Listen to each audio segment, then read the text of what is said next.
Baiklah, kita sekarang ini kita di ruangan observasi.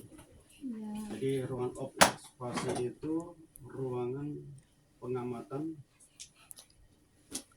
untuk mengolah data mentah menjadi data yang sudah jadi. Jadi ruangan ini untuk mendukung atau untuk melayani data penerbangan yang diperuntukkan untuk Bandara Mutiara Sis Al Jufri Palu. Jadi ruangan ini yang tadinya data-data yang belum jadi diolah di ruangan ini menjadi data yang siap pakai. Jadi mungkin ada di semua tadi sudah pengamatan di sana, makanya kenapa kok biar alur ceritanya itu bisa nyambung. Jadi sana tadi mungkin nanti terangkan ada yang ada anemometer, ada barometer, ada psikrometer, mungkin ada di sana yang ada panci penguapan, semua ada di sana. Nah, di sini begitu kita ambil data di sana di taman alat tadi, khususnya kalau di taman alat tadi ada temperatur. Di sana ada panci penguapan, di sana juga ada yang namanya penakar hujan. Nah, saya mau terangkan satu-satu. Apa sih sebenarnya yang diperlukan atau yang disuguhkan untuk pelayanan data untuk mendukung penerbangan di Bandara Mutiara Sis Al Jufri Palu? Satu adalah visibility dulu. Jadi visibility itu apa? Visibility itu jarak pandang. Dimana mata telanjang kita berdiri sini, kita melihat sejauh mungkin sampai berapa kilo kira-kira itu jarak pandang kita melihat. Nah, itulah kita yang menentukan, kita yang tahu. Kalau kita melihat sejauh sana cuma sekitar 10 meter ya 10 meter, andai kata 100 meter ya 100 meter, andai kata itu sampai 10 kilo ya 10 kilo. Sudah ada patokan dan sudah kita kita petakan. Itu petanya, namanya visibility chart. Sudah kita petakan berapa kilo itu ada semua di situ. Nah, kita tinggal mandukan saja. Pak, ini ada cuaca buruk, dia kata, ada hujan deras begini.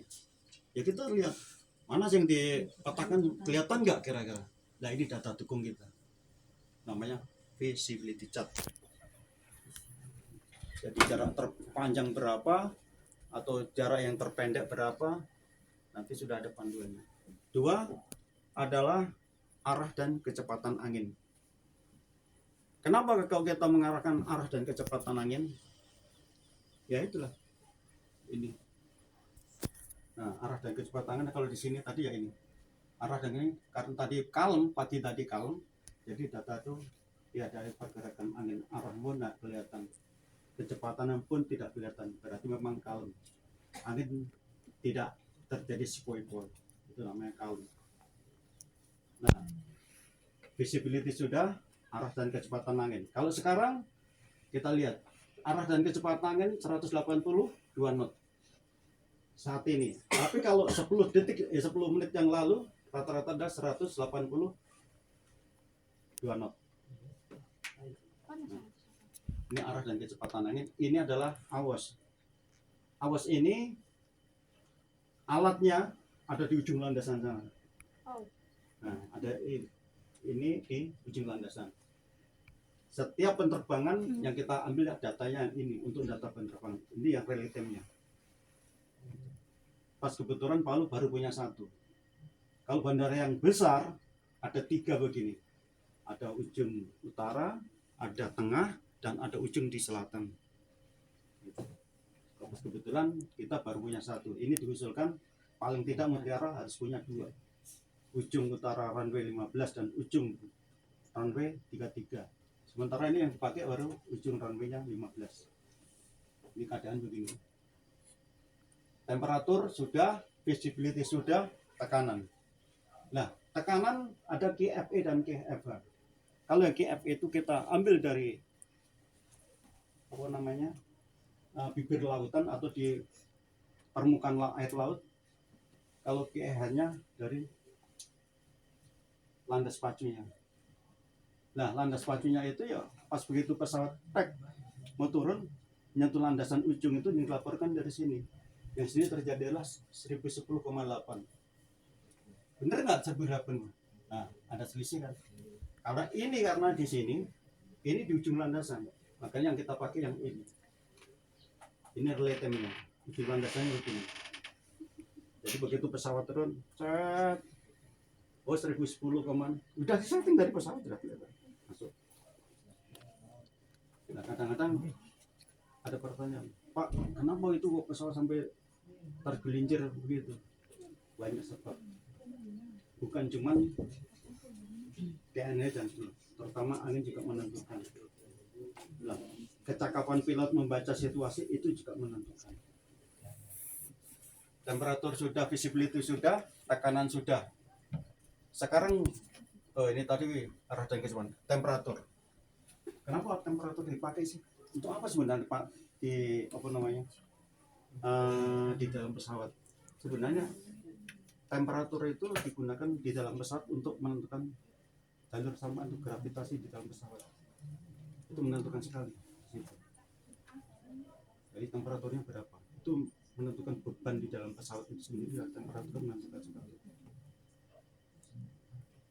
Jadi nanti tadi sudah yang namanya visibility, arah dan kecepatan angin, tekanan, temperatur. Sekarang jenis awan. Nah, jenis awan di sini ini kalau meteorologi itu ada 8 oktav, 8 bagian. Atau langit kita tuh dibagi 8. Mungkin ada lebih pintar lah daripada saya. Ada yang utara, selatan, barat, timur, timur laut, barat daya, tenggara. Nah itulah dibagi 8. Dan itu dibagi 3 lapis. Ada yang atas, ada yang menengah, dan ada yang bawah. Pas kebetulan kalau yang untuk melayani penerbangan, awan-awan rendahnya yang kita laporkan. Awan rendah. Kalau kita laporkan keadaan biru, berarti langit itu dalam keadaan cuma 1 dan 2. Maksudnya 1 dan 2 itu ya langit itu clear. Ada awan cuma sekitar 1 dan 2. 1 dan 2 oktav maksudnya. 8 bagian tadi dibagi cuma 2 oktav. Yang ada awannya. Berarti masih sedikit sekali. Kalau terjadi 3, 4, 5 berarti scatter. Itu berarti hampir 2/3 tertutup itu langit. Kalau terjadi broken itu cuma 1 oktav yang tidak tertutup. Hampir semua ketutup semua. Kalau terjadi overcast itu berarti 8/8 semua ketutup, tidak ada kelihatan satu celah pun pesawat tidak ada bisa masuk. Nah itu untuk pembagiannya untuk apa namanya awan. Kalau di sini terjadi awan deras, tidak mungkin awan itu daripada apa namanya bagus, pasti jelek, pasti awan tertutup, jarak pandang juga kurang. Makanya kadang-kadang mungkin adik kalau sudah maghrib itu ada pesawat tidak bisa masuk, kita lihat dulu awannya karena apa sih, gelap aneh kata. Dan juga kalau adik itu lihat itu pohon itu bergoyang-goyang itu tadi terangkan Mas Eka barangkali itu angin permukaan itu sudah di atas 10 knot itu. Kalau sudah awan bergoyang-goyang, awan pohon-pohon bergoyang, kelihatan kok angin agak kencang, itu sudah yakin 10 knot itu. Dan itu Palu itu seperti lorong, kita hidup ini di lorong kan, mangkok begini, coba mangkok seperti ini, itu kita telah di tengah nih. Jadi begitu angin laut masuk jebret, angin itu benar-benar kencang, padahal itu mempengaruhi pesawat mau landing. Nah, biasanya tidak bisa masuk gara-gara itu. Nah, apalagi kalau Palu sudah malam, pesawat tidak menunggu angin sampai kalem. Karena kalau lewat selatan tidak mau, karena lawan gunung tidak kelihatan, gunung itu di kalau malam sudah tidak kelihatan. Pasti lewat utara dari laut. nanti nunggu sampai tanya keadaan cuaca Palu angin berubah sampai jam berapa. Jadi nanti kita lihat seperti ini awan-awan kita ini ada pergerakan awan. Ini kita pantau terus. Karena apa? Ya itu tadi. Kalau awan yang begini-begini itu awan CP nanti apa namanya akan mempengaruhi di dalam penerbangan.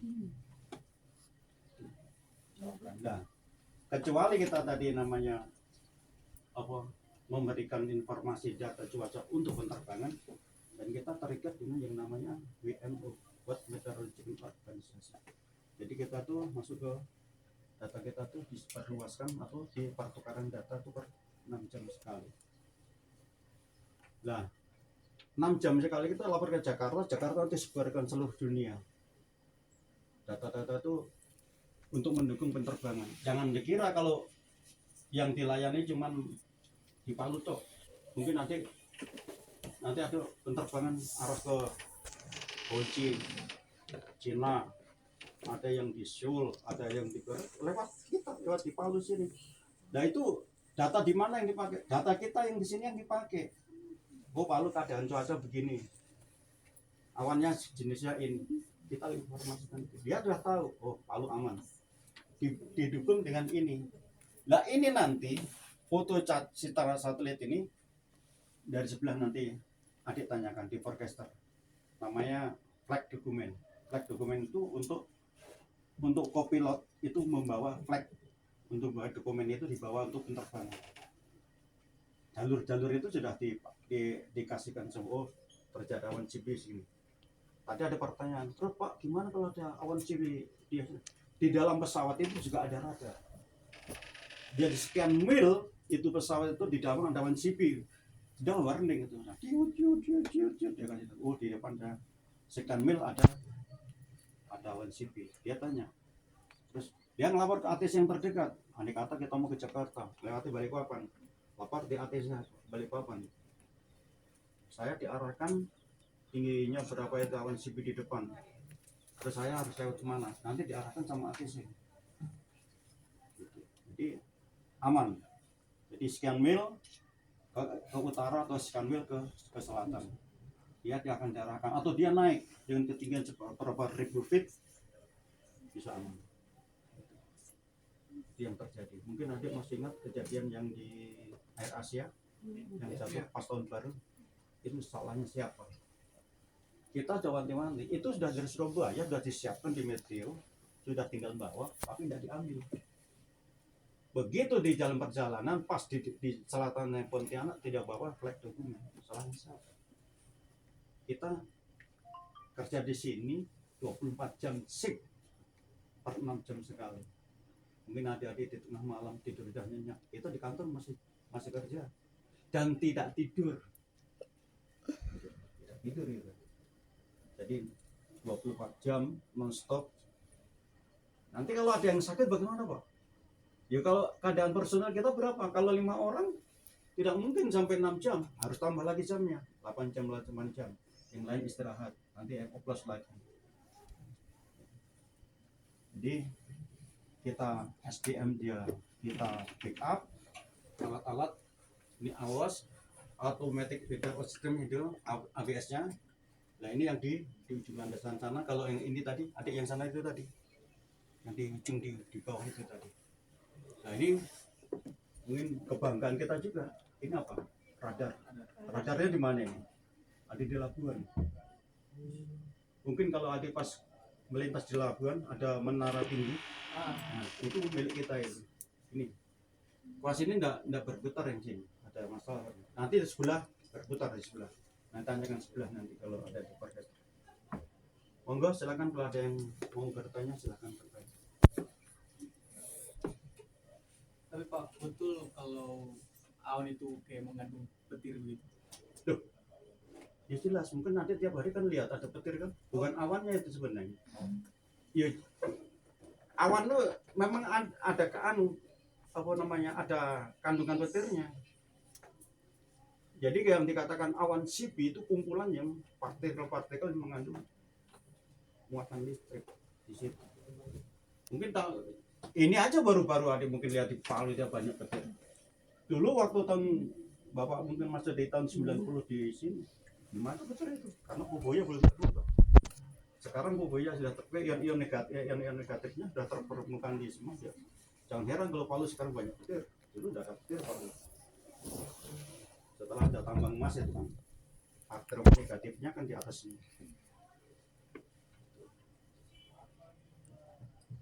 Jadi kalau sampai bilang awan mengandung petir, iya mengandung petir.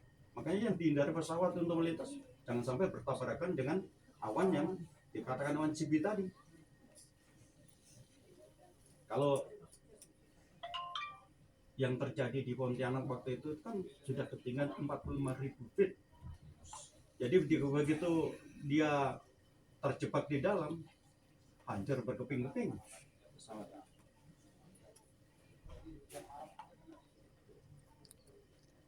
Ada yang perlu dipertanyakan, monggo silakan lagi.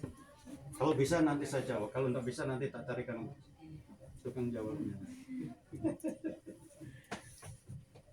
Oke, kalau sudah tidak ada pertanyaan, sampai sekarang di aerologi ujung tempat lepas balon tadi ya. Oke. Terima kasih Pak. Ya, monggo.